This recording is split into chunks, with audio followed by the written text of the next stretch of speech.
आगे बढ़ेंगे और खबर शामिल कर लेंगे डिस्ट्रिक्ट हरिपुर से ताहिरा वैसवान की रिपोर्ट के मुताबिक, जहां पर ऑपोजिशन लीडर उमर अयूब खान से मुलाकात की गई। वर्कर रहबर यूनियन एचईसी की सदर राशिद जमशेद ने वक्त की हमरा अपोजिशन लीडर कौमी असम्बली जनाब उमर अयूब खान साहब से मुलाकात की और कहा है कि हैवी इलेक्ट्रिकल कॉम्प्लेक्स हतार के मजदूरों की जुलाई 2023 और अगस्त 2023 की तनख्वाह गवर्नमेंट ने अदा करनी थी, जो कि अभी तक मजदूरों को नहीं मिल सकी। इसके अलावा माह जुलाई में गवर्नमेंट ने मजदूरों की तनख्वाहों में 7,000 के इजाफे का ऐलान किया था, जिसका नोटिफिकेशन भी जारी हुआ, मगर हैवी इलेक्ट्रिकल कॉम्प्लेक्स के मजदूर इस महंगाई में अब तक इस 7,000 के इजाफे से महरूम है।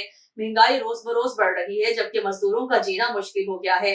हैवी इलेक्ट्रिकल कॉम्प्लेक्स हतार में काफी अरसे से तनख्वाहों के मसाइल बने हुए हैं, मजदूर परेशान हाल हैं। वर्कर रहबर यूनियन एचईसी के वफद से उमर अयूब खान साहब ने कहा है कि मजदूरों की तनख्वाहों की जल्द अदायगी करवाने के लिए पूरी कोशिश करूंगा और 7,000 इजाफे के लिए भी पूरी कोशिश करने की यकीन दहानी करवाई। वफद में general secretary worker Rahbar union heavy electrical complex Hattar Shiraz Rafiq, secretary finance Waqar फैबर, मोहम्मद जमील, मोहम्मद उस्मान, राजा मोहम्मद आसिफ शामिल थे।